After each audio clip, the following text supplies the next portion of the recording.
Welcome to Tennant Company's family of 6 and 10-quart backpack vacuums. Tennant's BP-6 and BP-10 and Noble's Aspen 6 and Aspen 10 backpack vacuums feature the Deuter hiking harness, a German-engineered harness that's designed to reduce operator fatigue and muscle strain while being more comfortable to wear and use. Follow these steps to ensure that the harness is fitted correctly. First, set the very quick adjustable height strap on the back of the harness to the appropriate level for the operator's height. Next, loosen all straps and put the backpack on your back.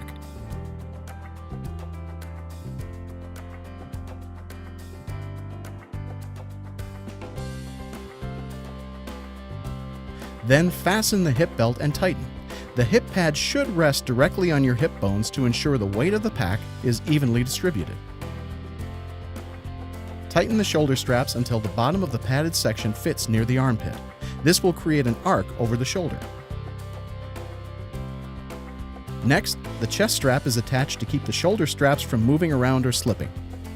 Positional straps are located at the top of the shoulder pad and can be tightened to pull the backpack in and stabilize the load.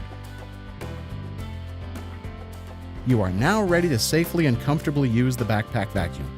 Be sure to follow all usage guidelines in your operator's manual or check with your supervisor if you have any questions about proper alignment and usage. Tennant, changing the way the world cleans.